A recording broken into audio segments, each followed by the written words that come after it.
할렐루야. 네. 잘 지내셨습니까? 네. 서북에 주신, 네. 서북에 어릴 때부터 서북에서 교육받고 서북에서 자라온 목사이면서 선교사인 윤성호 선교사입니다. 한국에 5년, 겨울에는 한 5년 정도 만에 처음 온 것 같습니다. 춥네요. 네. 베트남 자매들이 시집을 한국 사람 남자들하고 시집을 오지 않습니까? 시집을 해서 베트남에 오고 나서 한 3, 4년 뒤에 살다가 오면은 제가 물어봅니다. 뭐가 가장 힘드냐고.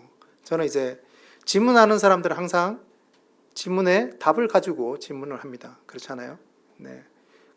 제가 생각하기에는 문화가 힘들다, 아니면 뭐 음식이 힘들다, 이런 대답을 할 줄 알았는데 대부분 자매들이 뭐라고 얘기하냐면은 겨울이 가장 힘들다고 그래요. 겨울이. 지금 베트남은 30도, 25도에서 30도, 그 정도입니다. 제가 1월 2일 나왔는데 1월 1일까지 에어컨을 틀다 왔거든요. 네. 근데 한국에 와서 인천하고 서울 쪽에 제가 좀 있다가 내려왔는데 정말 춥더라고요.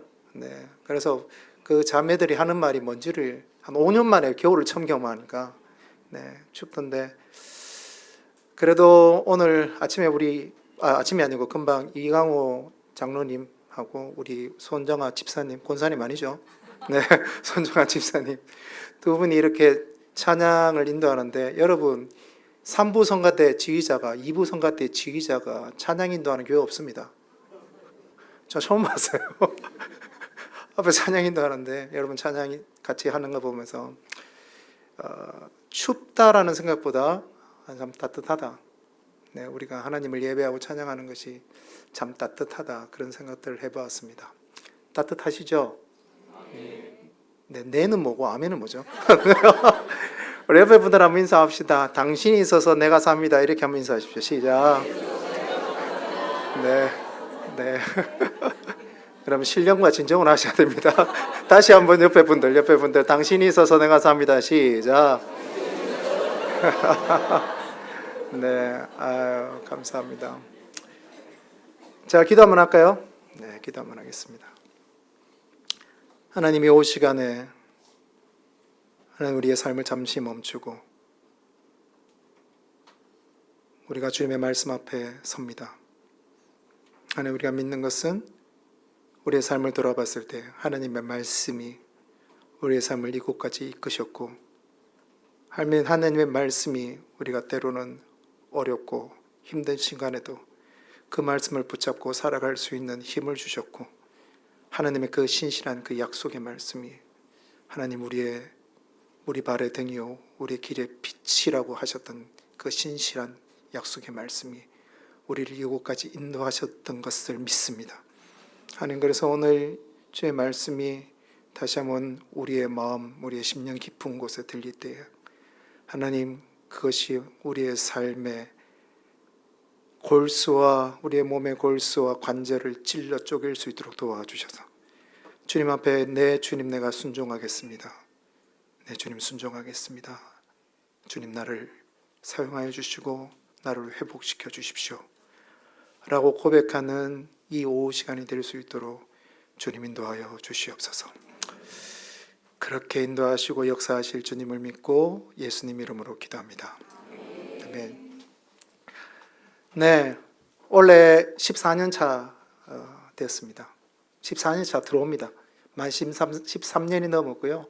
베트남 가고 나서 제가 1년 정도 되었을 때 우리 서부교회 그 구원 받으면서 제가 여러분 앞에서 저쪽 교회에 있었을 때 같이 선교복을 했던 적이 있는데 벌써 13년이 되었습니다.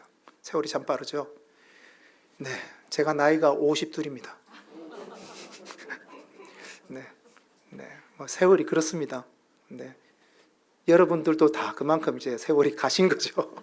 가셨는데 제가 영상을 하나 보고 제가 사역을 좀 나누고 말씀을 좀 나누면서 사역을 계속해서 보고하도록 하겠습니다. 첫 번째 영상 보여주십시오.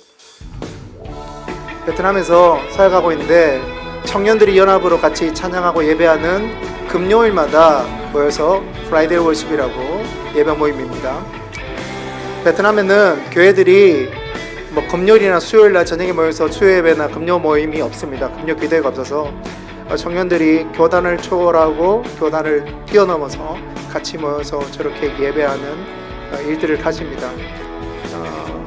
예배는 필요한 것이 두 가지인데, 하나는 회복이고 하나는 회개고 회복이고, 하나는 하나님의 뜻을 아는 것에 초점이 있는데, 그리고 작년까지는 8월달, 올해는 7월달인데 2박 3일 정도 월시 캠프를 합니다. 베트남 교회에서 하는데, 낮에는 한 200명의 학생들, 저녁에는 한 600명의 청년들이 모여서 같이 주님을 뜨겁게 찬양하고 예배하고, 낮에는 선교에 대한 것들을 배우기도 하고 찬양과 예배에 대한 것들을 배우기도 합니다. 또 흩어져서 또 각 교회마다 찬양팀들이 와서 악기를 공부하기도 하고 레슨을 하기도 하는데, 베트남 교회들은 저런 어떤 찬양과 예배를 공부하고, 그리고 찬양과 예배를 통해서 선교가 무엇인지, 그리고 하나님의 나라가 무엇인지 교육하고 훈련하는 일들이 너무나 중요한 것을 제가 보게 됩니다. 저기 앞에서 이제 찬양을 인도하거나 저렇게 흩어져서 노래를 배우기도 하고, 기타를 배우기도 하고, 드럼을 배우기도 하고, 바이올린을 배우기도 하고 하는데, 저기서 가르치는 선생님들은 제가 가르치고 있는, 제가 훈련하고 있는 다 저희 팀들의 리더들인데, 베트남에서 저희 팀들이 잘해요. 음악도 잘하고 영성도 있고 인도도 잘하는 팀들. 그렇게 흩어져서 악기를 배우고, 또 저 악기 배운 것을 가지고 또 각자의 교회에 가서 각자의 교회를 섬기는 모습들이 있습니다. 낮에는 또 말씀을 보고, 머리가 길죠 제가. 베트남에서는 머리를 저렇게 기르고 있다가 혹시나 여기 시험 드실 분이 계실 수도 있으니까 머리를 싹둑 자르고 왔습니다. 베트남 목사님, 저렇게 저녁에는 600명 정도, 700명 정도 학생들이 모여서 예배드리죠. LTS라고 리더십 트레이닝 스쿨인데, 하나님께서 저희가 원래 5기가 시작되는데 작년에 4기가 있고 딱 15명 학생들만 받습니다. 신청을 30명, 60명 이렇게 신청을 하는데 다 받지 않습니다. 딱 15명 학생들만 받는데, 제 학교를 하면서 하나님 앞에 정말 감사하고, 하나님 이 베트남의 이 청년들을 부르시고 계시고 회복시키고 계신다는 것을 제가 많이 생각하고 느낄 때가 너무나 많습니다. 제가 말씀을 좀 나누면서 구체적으로 얘기들을 좀 하도록 하겠습니다. 혹시 제 말이 잘 들리시나요? 뒤쪽에도 잘 들리시나요? 네. 여기는 예라고 하시는데 뒤쪽에는 말씀 안 하시는 거 보니까 제가 조금 크게 얘기할까요? 네, 뒤쪽에서 크게 얘기하시잖아요. 네, 크게 얘기하겠습니다. 에스겔서 47장을 우리가 보고 있습니다. 여러분, 에스겔 37장 내용이 무엇인지 아십니까?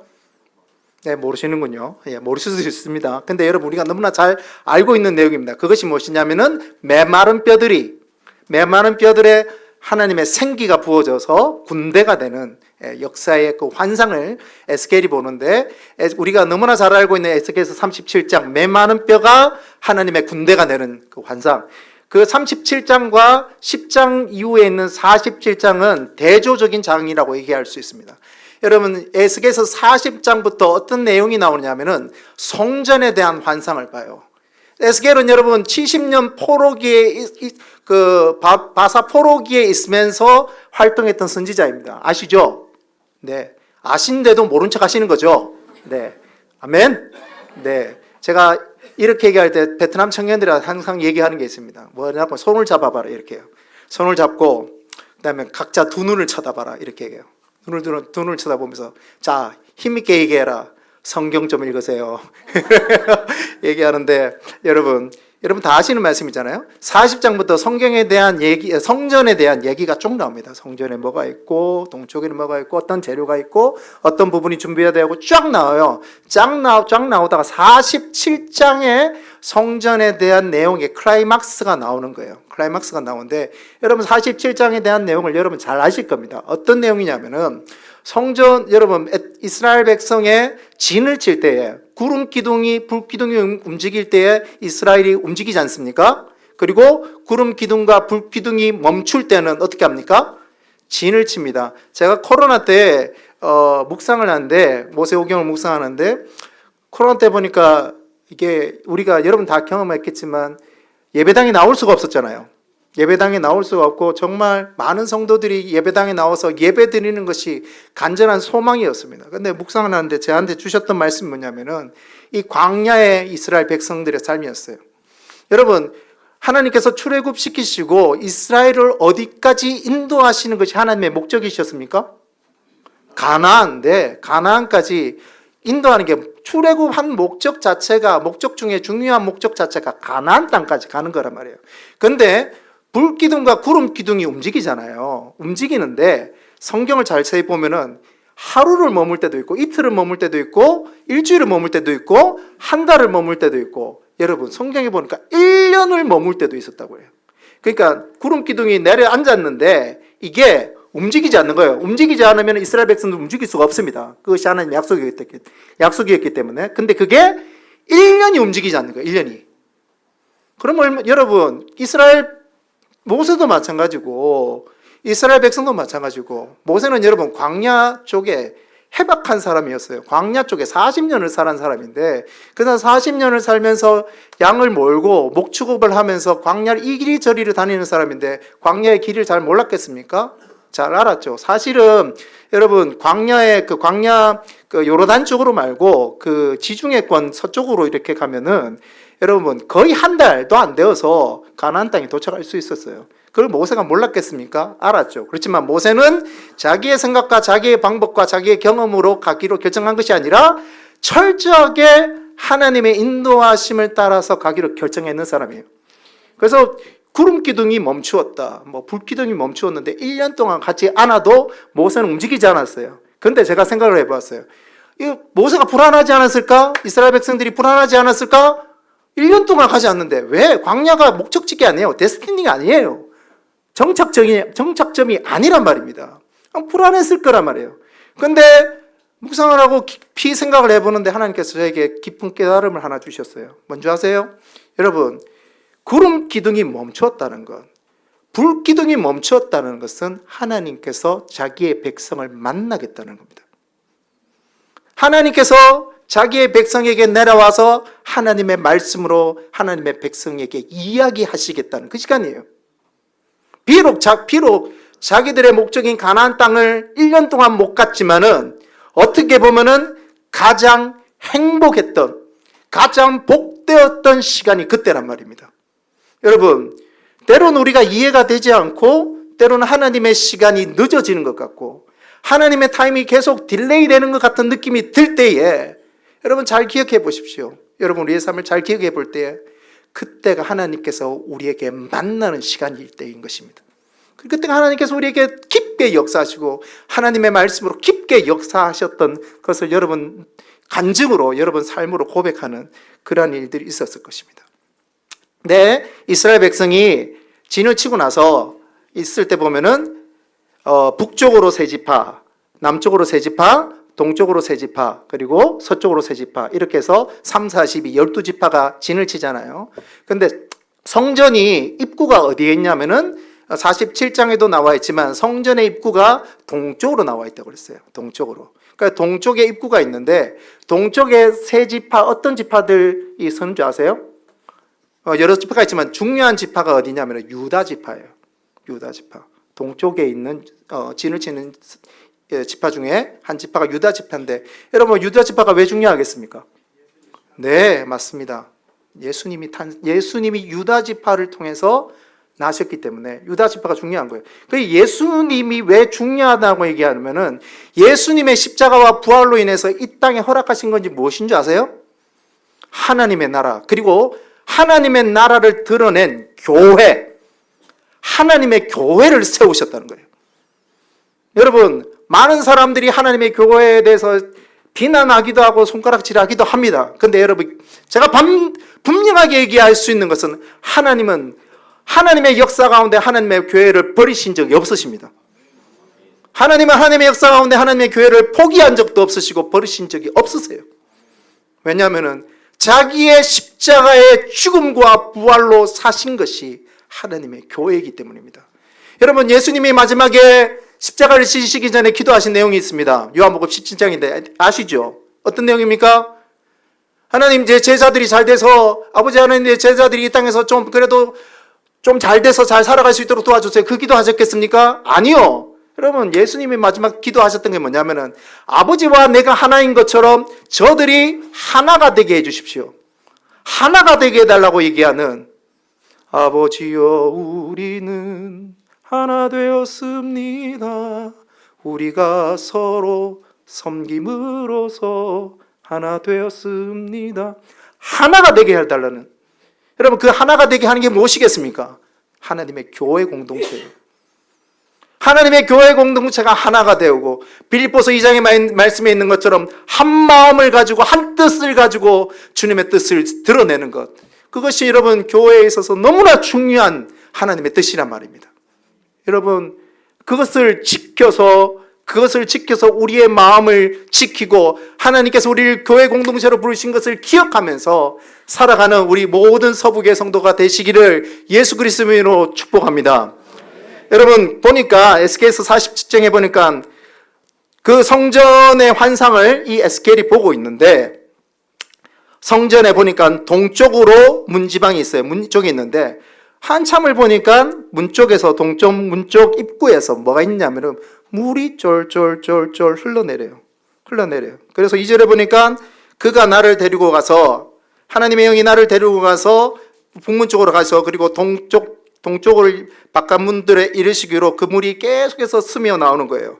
3절에 보니까 하나님의 영이 물을 측량, 1000척을 측량한 다음에 에스겔에게 요구를 합니다. 건너가라고 얘기해요. 건너가니까 그 물이 어디까지 옵니까? 네, 발목까지. 자, 발목까지 온 다음에 다시 1000척을 측량해서 건너가라 얘기했습니다. 어디까지 옵니까? 무릎까지 옵니다. 다시 1000척을 측량하고 건너가라. 어디까지 옵니까? 허리까지 옵니다. 다시 1000척을 측량합니다. 어디까지 옵니까? 네, 헤엄을 치지 못하는 강이 되었습니다. 자, 여러분, 이게 왜 성전에 40장부터 에스겔이 보았던 그 포로 70년 포로 기간으로 있었던 에스겔이 반드시 봐야 되는 환상일까요?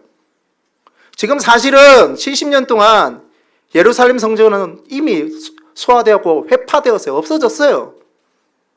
이미 없어졌단 말입니다. 볼 수 없는 시대예요. 근데 왜 하나님이 이 에스겔이라는 선지자들을 통해서 성전이라는 환상을 보여주시고, 그리고 성전의 환상의 제일 마지막에 이 환상을 허락하실까요? 여러분, 성전은 무엇을 의미하겠습니까? 성전은 교회를 의미합니다. 그렇겠죠? 성전은 교회를 의미하는데, 여러분, 교회에 있어서 정체성이라고 얘기할 수 있는데, 교회의 정체성에 있어서 가장 중요한 게 여러분 무엇이라고 생각하십니까? 말씀. 또 여러 가지가 있었죠. 네, 말씀도 거기에 포함됩니다. 여러분, 예, 성령. 네, 그렇죠. 여러분, 다 들어갑니다. 다 성령도 들어가고 다 들어간데, 교회 공동체에 있어서 가장 중요한 정체성은 제가 생각하기에는 예배입니다.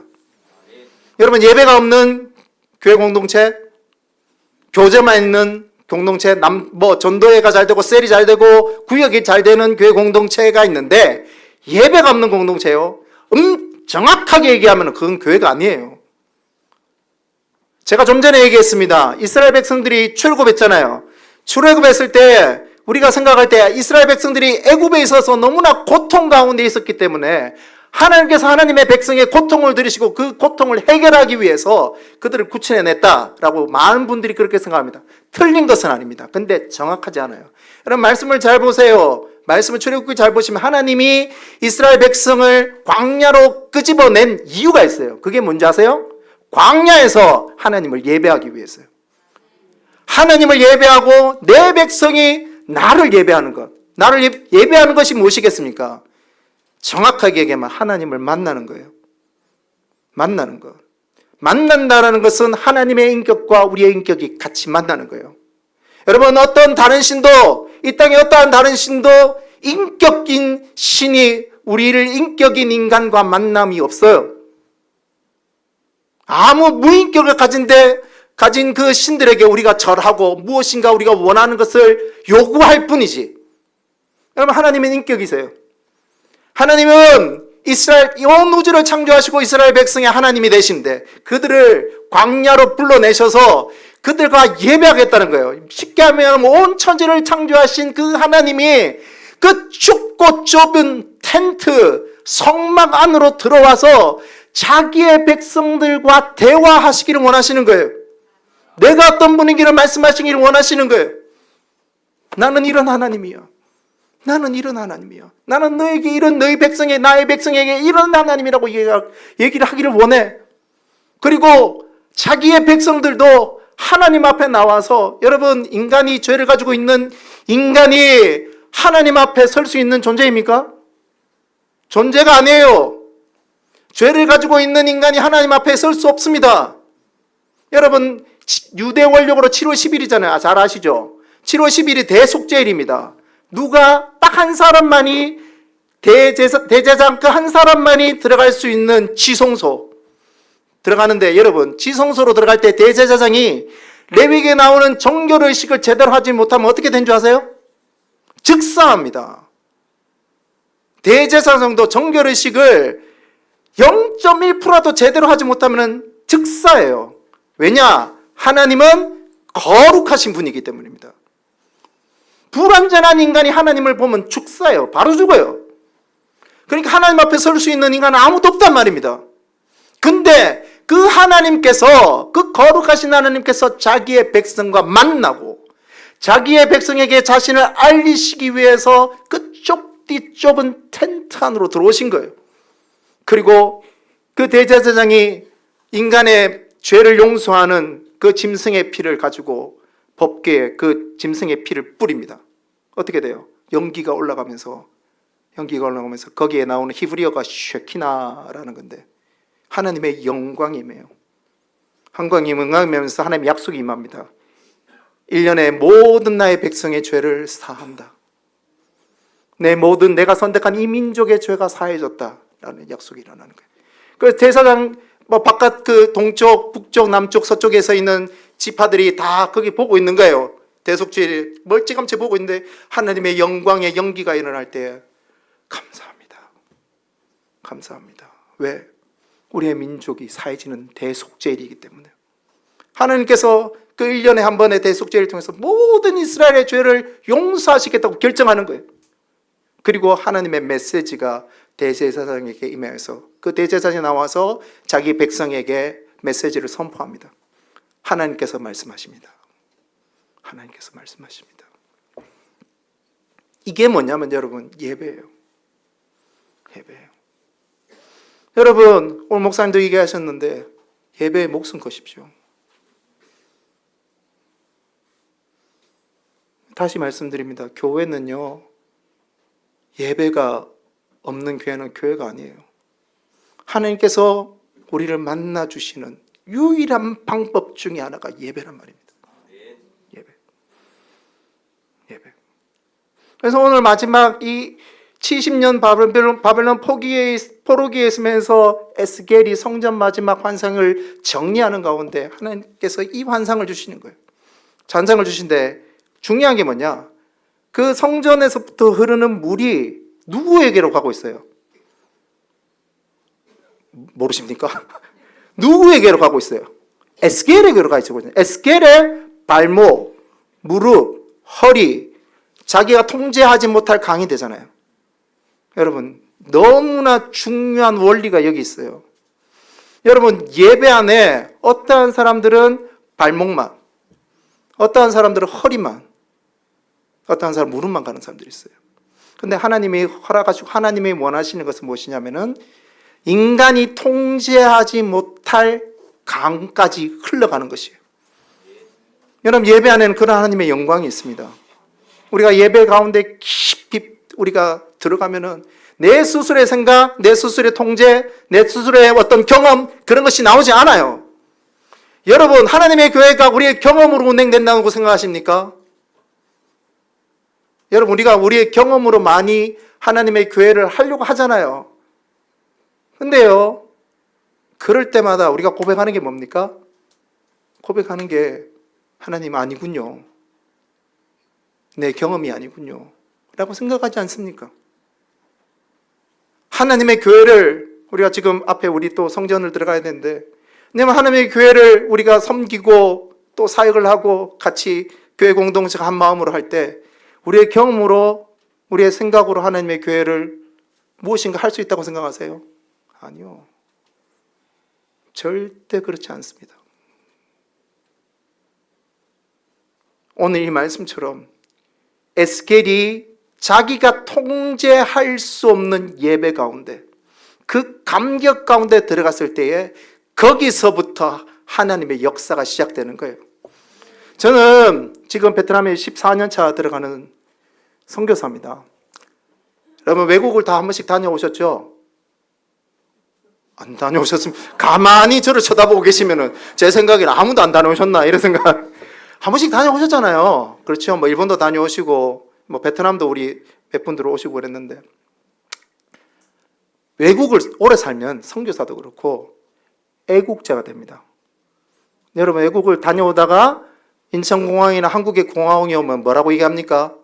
모든 분들이 동일하게 얘기하는 게 있어요. 뭔지 아세요? 한국이 가장 좋네.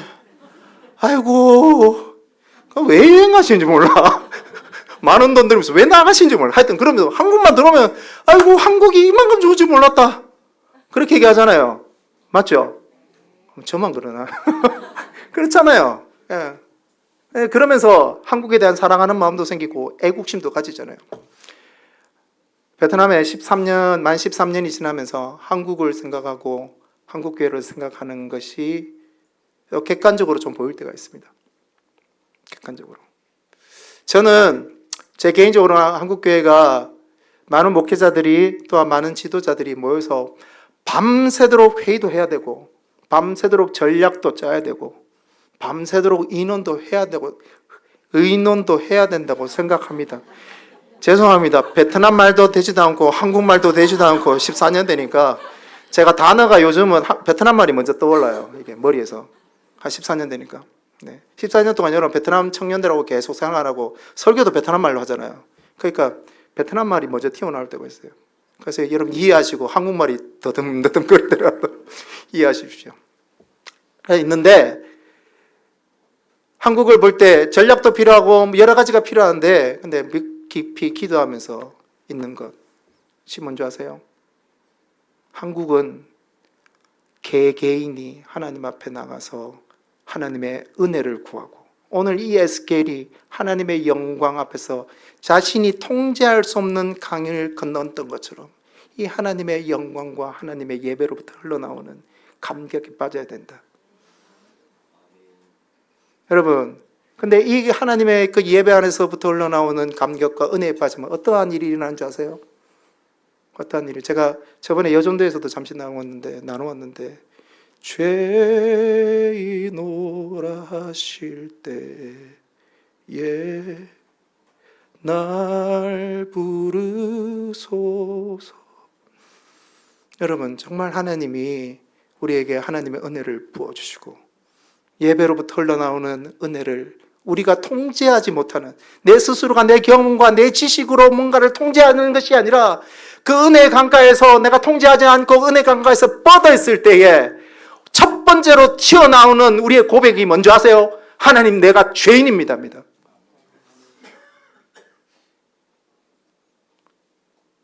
여러분, 윤 선교사가, 윤 목사가 죄인이라는 고백을 해야 된단 말이에요. 근데요, 윤 선교사는 보니까 자꾸만 김 집사가 문제예요. 자꾸만 우리 모친 계시나 모르겠네. 이 권사가 문제예요. 여러분, 그게 문제인 거예요. 어느 목사가 문제고, 잠깐만 그렇다면 저는 그런 거예요, 저는. 그러면 저는 여러분 볼 때 뭐예요? 하나님의 영광 가운데 압도되지 못한 사람이에요. 질문해 보겠습니다. 여러분 어떠십니까? 여러분 어떠십니까? 여러분 하나님의 영광과 하나님의 은혜 가운데 살아가시길 원하십니까? 여러분 다 그럴 거예요. 이렇게 우리 대학생들이 있는데 좋겠다. 대학생들이 있는데 다 그럴 거예요. 다. 여러분 다 그럴 거예요. 하나님의 영광 사모하시잖아요. 하나님의 예배 감격 사모하시잖아요. 그렇지 않습니까? 예배 감격에서 여러분 눈물을 흘리면서 하나님의 은혜를 경험하시길 원하시잖아요. 여러분 기억하십시오. 어디로 가야 되는지 아세요? 내가 죄인입니다. 세계의 모든 역사, 예수님 이후로부터 부활하신 이후로부터 모든 교회의 역사에는 부흥의 역사들이 있었습니다. 근데 그 부흥의 역사에 동일한 게 뭔지 아세요? 회개의 역사였어요. 1907년 평양 부흥대운동도 회개의 역사로부터 시작되었습니다. 미국 1800년도에 존 에드워드 감리교 창시자인 에드워드가 거기서 옥스퍼드 대학교에서 모여서 그들이 홀리클럽이라고 하죠. 홀리클럽의 그 창시자인데 거기서 캠퍼스에서 몇 명이 모여서 시작된 그 하나님 앞에 돌아가는 회개의 운동이 1800년대 영국 전체를 뒤엎어버렸어요. 영국 전체가 하나님 앞에 돌아가는 그러한 역사를 만들어버렸습니다. 그게 어디서부터 시작된 줄 아세요? 회개의 운동이에요. 여러분 한국 교회가 하나님 앞에 회복되기를 원하세요? 다 원하시죠. 누가 안 원하겠습니까? 한국 교회가 다 회복되기를 원하잖아요. 여러분 서부교회가 회복되기를 원하세요? 누가 안 원하겠습니까? 저도 간절히 원합니다. 근데 여러분 어디서부터 시작된 줄 해야 되는 줄 아세요? 누가요? 네, 내가 회개해야 돼요. 그게 회개가 아니라 하나님 잘못했습니다. 잘못했고요. 자, 오늘 바쁘니까 5분 정도만 하나님, 오케이? It's deal? 오케이. 자, 뭐 그렇게 딜하는 기도가 아니라 심장을 내어놓고 허리를 끊는 기도를 해야 한단 말이에요. 기도를 하면서 하나님 내가 죄인입니다. 여러분 신기한 게 내가 죄인이다라고 얘기하잖아요. 그러면 내가 죄인입니다라고 눈물을 토하면서 허리를 끊는 내장을 끄집어내놓는 마치 창세기 33장에 야곱이 기도했던 야복 강가에서 천사와 신을 만나면서 기도했던 그 기도를 회개하면서 기도하면요 내가 회개하는데 내 가정이 회복돼요. 신기하죠? 내가 기도하는데 내 자녀가 회복돼요. 내가 회복하는데 내가 회개하는데 우리 교회가 회복돼요. 여러분 내가 내 죄를 가지고 하나님 앞에 고통하며 눈물을 흘리며 기도하는데 인민족이 회복돼요. 여러분 내가 내 죄 때문에 가슴을 찢으며 허리를 잘라내며 기도하는데 여러분 민족과 열방이 주님 앞에 돌아오는 것을 봐요. 누굴 위해서 기도하는 것이 아니라 내 자신이 죄인이라고 얘기하면서 죄인으로 하실 때에 나를 부르십시오. 죄인으로 하실 때에 나를 부르십시오라고 그렇게 기도할 때예요. 여러분 하나님께서 우리의 예배의 영광으로 임하셔서 하나님 우리를 회복시키신단 말입니다. 이 민족을 회복시키시는 거예요. 여러분 제가 들었습니다. 내일부터 새벽 기도 네, 일주일 더 한다고 축하드립니다. 여러분 일주일 더 하니까 하는 것이 아니라 여러분이 나와서 회개하십시오. 여러분이 나와서 이 민족을 위해서 이 마지막 세대의 한국교회를 다시 한번 하나님 써달라고 회개하십시오. 진짜 진심으로 하나님 앞에 회개하십시오.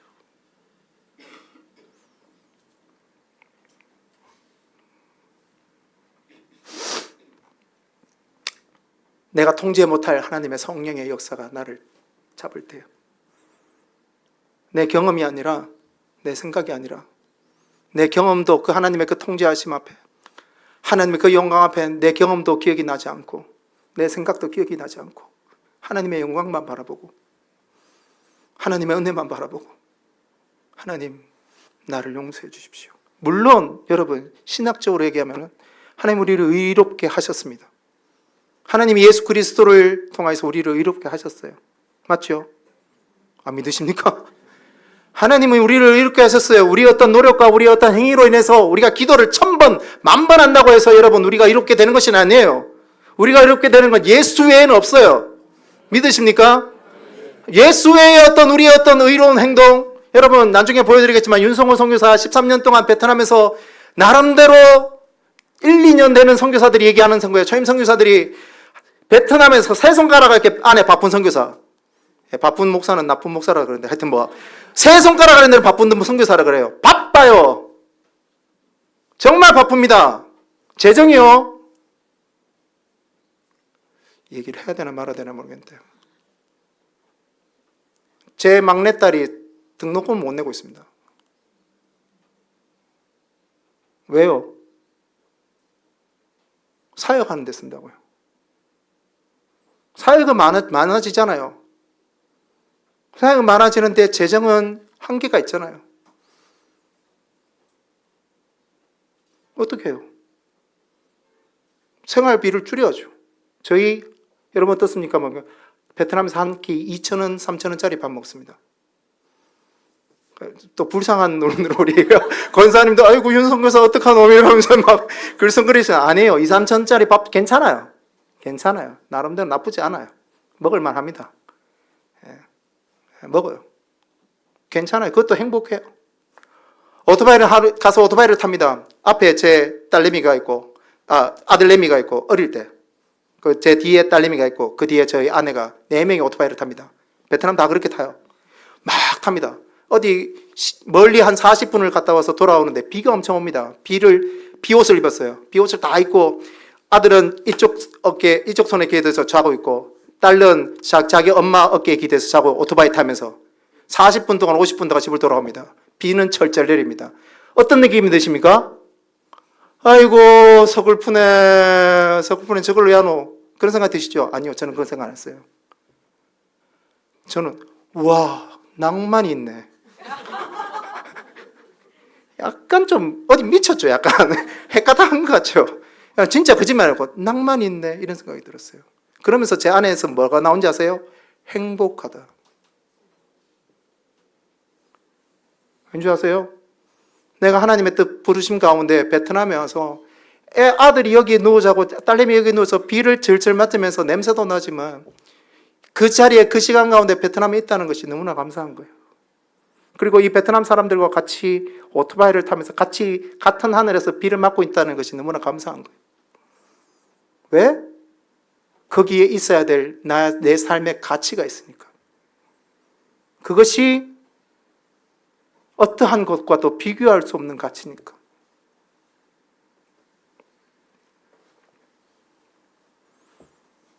그렇게 해요. 그렇게 막 제가 그렇게 근데 자 보세요.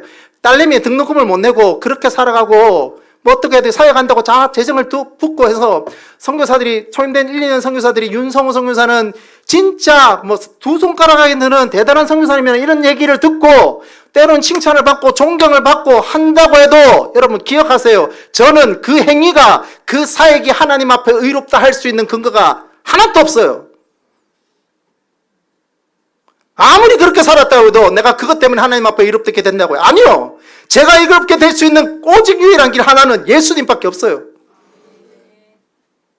예수 외에는 다른 것이 없단 말입니다. 근데 예수님 때문에 내가 사역을 하고 예수님 때문에 오토바이를 타고서 2시간 가서 청년들을 만나고 상담을 하고 2시간을 달려와서 돌아오고 제가 저번에도 얘기했지만 오토바이 타서 죽을 뻔도 경험하고 죽을 뻔했잖아요 제가.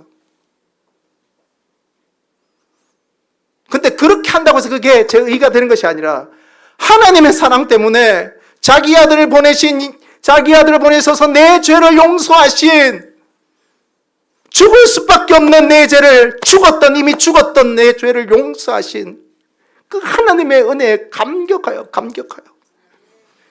예배에서 기도 가운데 예배 가운데 하나님의 은혜가 나를 덮기 때문에 내 생각을 덮고 내 경험을 덮고 내 모든 의지를 덮고 하나님이 나를 덮기 때문에 그렇게 살아가는 거예요. 그 은혜에 감사해서. 근데 그렇게 살아간다 해도 그것이 제 자랑이 될 수 없어요. 여러분, 하나님의 뜻 안에서 사시고 싶습니까? 그러면은 다시 말씀드립니다. 회개의 자리로 가세요. 회개의 자리로 가십시오. 하나님, 나를 용서해 주십시오. 저는 이번 일주일이 여러분 안에 가슴 깊은 곳에서, 골수 깊은 곳에서 하나님, 내가 죄인입니다라고 고백하는 은혜의 시간이 되길 바랍니다. 근데 여러분, 이 설교가 대부분은 아니지만 많은 오순절 교단에서, 펜타코스틱 오순절 교단에서 설교를 많이 했어요. 기도마다 얘기했고요. 그래서 발목에 차고 무릎에 차고, 그래서 기도하면 이게 하나님의 영이 오 하면서 올라온다는 거예요. 막 와서 이렇게 막 하나님의 영이 나를 덮어야 돼요. 막 덮어서 막 그렇게 해서 그 영성을 추구해야 된다. 저는 거기에 대해서 뭐 비난할 수도 있고, 물론 저희 개혁신학을 한 사람들은 비난할 수도 있고 뭐 할 수 있지만, 비난하기 이전에 한 가지 다른 측면에서 비난하고 싶은 건데, 설교가 여기서 끝났어요. 설교가 기도해야 된다, 기도해야 된다, 기도가 중요하다, 막 기도하면서 그렇게 은혜를 받는 것이 중요하다, 그리고 은사도 받아야 된다. 여러분, 은사가 우리를 구원해 주는 거 아닌 거 아시죠? 예. 은사는 필요합니다. 우리가 이 땅에 살아가기 위해서, 그리고 교회를 섬기기 위해서 은사는 필요해요. 근데 은사가 우리를 구원해 주는 건 아니에요. 그래서 우리가 기도를 하죠. 기도를 하고 뭐 은사 받기 위해서 기도. 목적이 은사 받기 위해서 기도하는 거예요. 여러분, 그건 잘못된 거예요. 네, 거기서 그치는 거예요. 거기서 끝난 거예요. 여러분, 에스겔서 잘 보세요. 뒤에 보면은 인물이 에스겔이 통제할 수 없는 강이 되어서 어디까지 올라가요? 아라바로 흘러가서 그 강물이 흐르는 옆쪽에 있는 땅에 실과들이 살아나요. 실과들이 살아나고 그게 사해까지 올라가서, 사해는 여러분 알다시피 죽을 사자를 써서 바다가 죽은 바다입니다. 사해 한 번씩 가보신 분 계시죠? 가서 수영을 하면 뜹니다. 소금벌이에서. 근데 이 사해까지 올라가서 죽었던 바다가 살아나요. 죽었던 바다가 살아나고 바다에 있는 고기들이 되살아나는, 그리고 바다 주위에 있는 모든 땅들의 실과가, 12절 말씀에 보면은 각종 강 좌우가에 각종 먹을 실과가 나무가 자라나서 그 입이 시들지 않고 실과가 끊이지 않냐고 새 실과를 맺으니, 그 이유는 무엇이냐면 그 물의 근본이 성소로 말미암기 때문이다.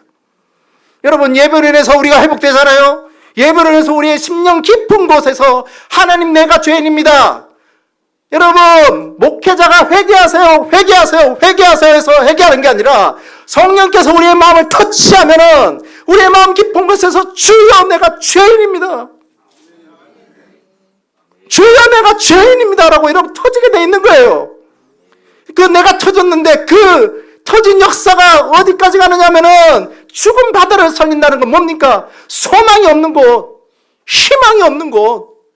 다들 얘기하면서 여기는 희망이 없어, 소망이 없어, 이 영역은 안 돼 라고 얘기하는 그곳에 올라가서 그곳이 살아나는 역사가 일어난단 말이에요. 그런 역사가 일어나는 거예요. 여러분, 이까지 가야 돼요. 우리 서부교회 예배가, 여러분, 이 예배가 우리가 1부, 2부, 3부에 주일 오후 예배, 또 수요 예배, 금요 예배를 드리는데, 수예배 드리는데, 여러분, 이 예배를 드리고 새벽 기도받아 드리는 이 예배가, 여러분, 이 민족을 살리는 예배가 되기를 예수 그리스도의 이름으로 축원합니다. 여러분의 이 예배가, 여러분이 한 만대의 교회를 살리는 그런 예배가 되리라 믿습니다. 여러분, 이 예배가, 이 우리 교회 예배가 민족과 열방을 살리게 되는 그런 예배가 되리라고 믿습니다. 여러분, 그만큼 예배하고 하나님 앞에 우리 자신이 깨어지는 것이 중요합니다. 여러분, 저는 13년 동안, 아까 좀 전에 말씀드렸지만, 청년들을 모아서 예배하고 찬양하는 사역을 했습니다. 한국에서도 그 사역을 오랫동안 해왔습니다. 근데 베트남에 가서도 그런 일들을 해왔어요. 베트남에는 여러분, 교단 색깔이 강해요.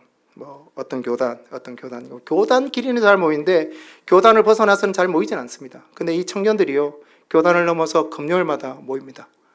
모여서 예배를 해요. 예배를 하고 찬양하는데, 여러분, 청년들이 찬양하고 예배하고 말씀 듣는 가운데 심령이 깨지는 걸 봐요.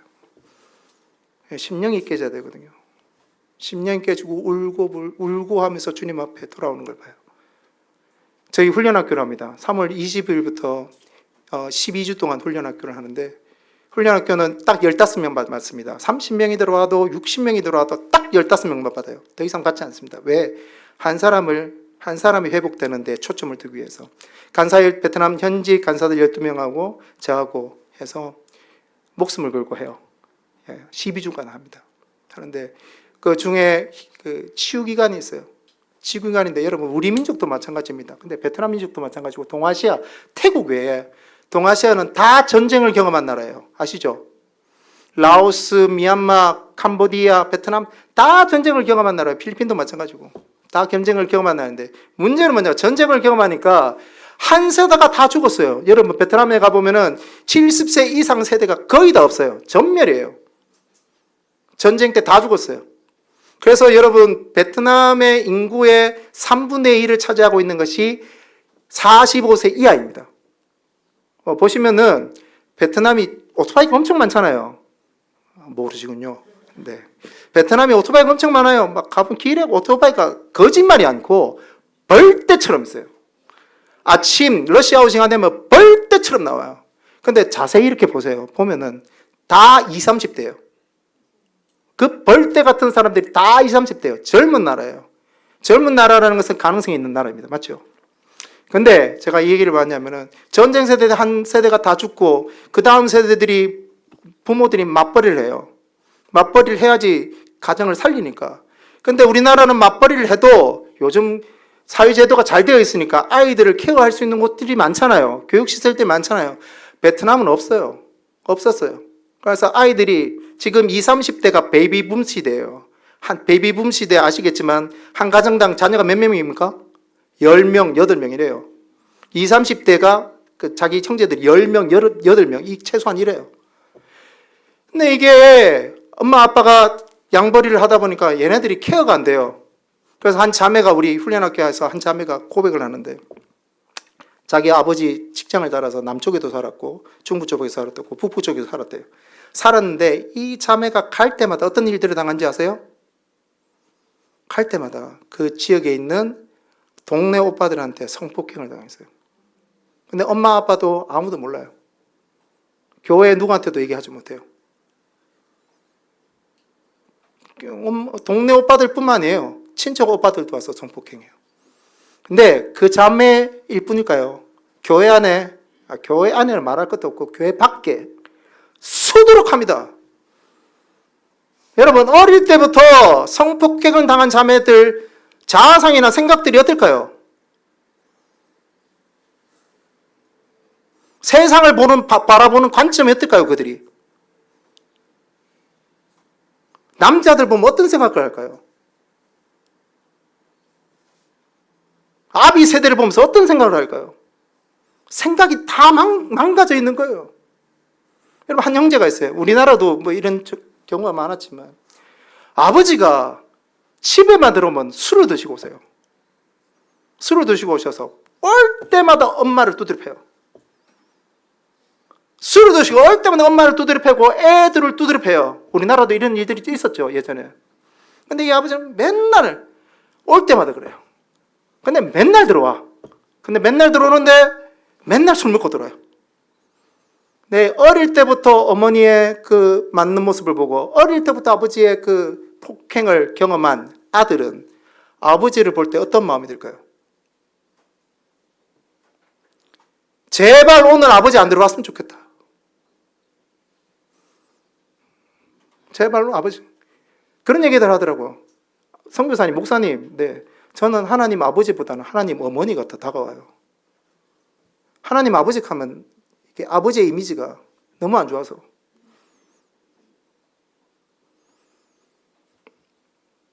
그런 거예요. 근데 이 형제를 붙잡고 제가 스태프들이 한 사람 붙잡고 기도하는 거예요. 3시간을 쥐어짜내는 기도합니다. 왠지 아세요? 용서하는 게 중요하거든요. 여러분, 용서가 뭔지 아세요? 왜 중요한지 아세요? 주기도문을 보면 우리가 우리의 죄를 사해 준 것처럼 우리 죄를, 여러분, 여기에 영적인 키가 있어요. 우리가 우리의 죄를 용서할 때 하나님의 우리의 영적인 키를 풀어주세요. 그가 비록 그 상대방이 여전히 나한테 해결되지 않는 문제가 있다 할지라도 내가 그 사람의 상처와 그 사람의 죄를 용서해 주는 것. 그러면 하나님께서 예수님께서 우리에게 가르쳐 주신 기도잖아요.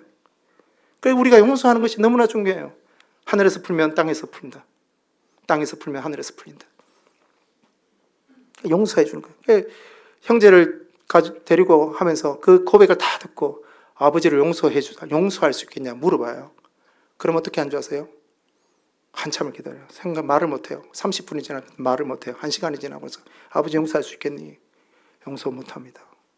계속 물어봐요. 용서할 수 있겠니? 용서 못해. 힘이 꽉 들어가면서 용서 못해! 난리가 납니다. 난리가. 12명 다 붙잡으라 해서 막 잡고 기도해요. 3시간이 지났는데 어떻게 된 줄 아세요? 힘이 풀려요. 이 형제가 3시간이 지나고 나서 힘이 풀리고 콧물 눈물을 흘리면서 아버지를 용서한대요. 진짜 용서하는 거예요. 그때는.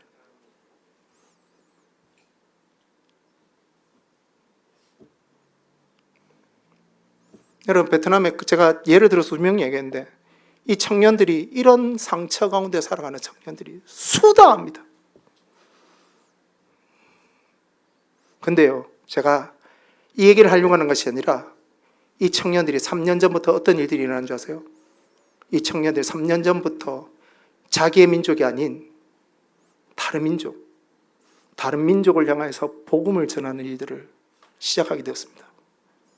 오늘 에스겔서 마지막 후반절에 나와 있던 말씀처럼 상처를 입은 친구들이, 상처를 입은 청년들이 이제 또 다른 상처를 입은 다른 민족을 향하여서 자기 재정을 내요.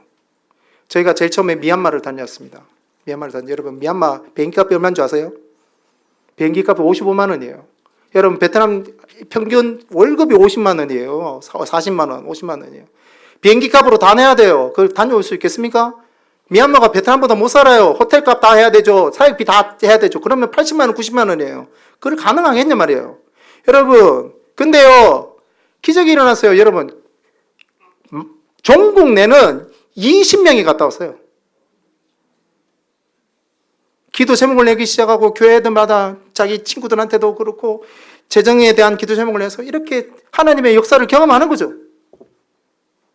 다 갔다 왔어요. 그런데 미얀마 가서 베트남 청년들이 지금 미얀마 여러분 내전 중에 있는 거 아시죠?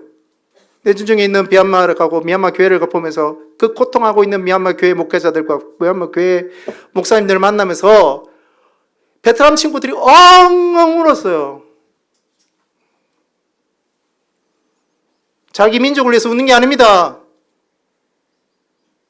자기 베트남 민족을 위해서 우는 게 아니라 미얀마 민족을 위해서, 버마 민족을 위해서 울고 있어요. 그리고 그들이 왜 하나님께서 우리를 이곳까지 부르셨는지 알겠다는 거예요. 여러분, 한국 청년들 얘기하는 게 아니에요. 베트남 청년들입니다. 그리고 작년에는 캄보디아를 45인승을 베트남에서 빌려서 국경을 뛰어넘었습니다. 국경을 뛰어넘어서 캄보디아를 다니면서 하나님의 치유의 역사들을 경험하고 같이 기도하고 친구가 되고 이런 역사를 하고 있어요. 여러분, 기도 제목 한 가지만 제가 얘기하려고 합니다. 원래 6월에 캄보디아 프놈펜에서 동아시아에 있는 6개 나라의 선생님들하고 선생님들의 제자들, 선교사님들의 제자들 3명씩 하고 프놈펜에 모여서 전략회의를 하려고 합니다. 뭐 때문에 전략하려면 이 6개 나라의 청년들이 한 나라에 모여서 1년마다 아니면 2년마다 한 나라에 모여서 선교 컨퍼런스를 하려고 시작 중에 있습니다. 선교 컨퍼런스 왜? 이제 마지막 이 동아시아가, 여러분, 베트남 청년들은, 베트남 사람들 북한 갈 수 있어요. 근데 이 마지막 이 동아시아의 청년들이 중앙아시아와 모슬렘권과 공산권에 들어가서 하나님의 나라와 하나님의 복음을 마지막 세대에 전하는 청년들이 이 동아시아에 일어날 수 있도록 도와주십시오. 그들이 같이 모여서 예배하고, 그들이 같이 모여서 하나님의 영광 가운데 잠기고, 그들이 같이 모여서 하나님의 약속을 붙잡고, 하나님 이제 주님 앞에 우리를 사용하시고 하나님의 그 예배로부터 흐르는 그 강이 하나님이 동아시아를 뛰어넘어서 하나님 중앙아시아와 하나님의 북한과 하나님의 또 러시아와 복음이 없는 하나님의 민족 가운데 하나님의 사람들 가운데 들어갈 수 있도록 눈물을 흘리면서 기도하려고 준비하고 있습니다. 원래 11월 초에 아마 라오스에서 시작할 것 같은데 여러분 기도해 주십시오. 그 가운데 윤성호 선교사가 행정을 해야 되고 저희 베트남 청년들이 호스트를 해야 되는 상황이 있습니다. 상황이 있는데 이 일들은 하나님께서 놀라운 일들을 행하시리라고 믿습니다.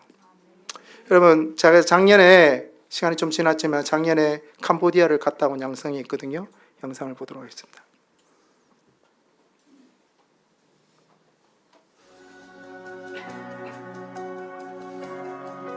네, 캄보디아에 45인 이상 한 35명 정도가 다녀왔습니다.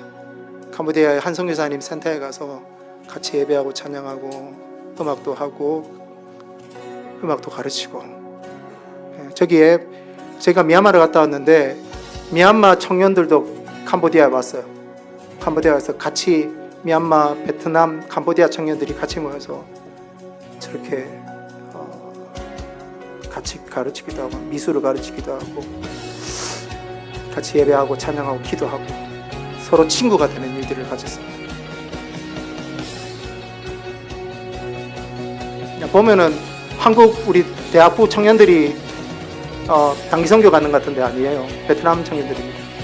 같이 저렇게 레크레이션도 하고 동아시아 청년들이 영어를 잘해요. 시험은 치면은 잘 못하는데 말로는 아무 문제 없이 정말 잘합니다. 말하는 건 아무 문제 없어요. 저기에는 또 다른 지역인데 시골 지역에 가서 아이들을 가르치고 아이들하고 같이 미술도 가르치고 축구도 하고 저렇게 악기도 가르치고 놀기도 하고 게임도 하고 이빨 닦는 부분 몰라서 이빨 닦는 부분 가르치고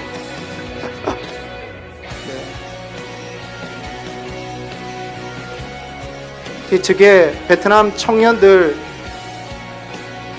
한 거예요. 가서 센터 보수 수리도 하고 가서 센터 보상 건물인데 센터 보수 수리 청소도 하고 아이들 이 잡아주기도 하고 우리 대학부 학생들 이가 뭔지 아는지 모르겠다. 축구도 하고 같이 예배하고 찬양하고 같이 예배하고 찬양하고 청년들이 이 찬양 아까 하셨는데 하나님 우리 이 청년의 세대에 한 손에는 복음을 들고 한 손에는 사랑을 들고 이 땅 구석구석에서 주의 나라를 드러낼 수 있도록 주님 우리를 사용해 달라고 찬양을 베트남어로 찬양하고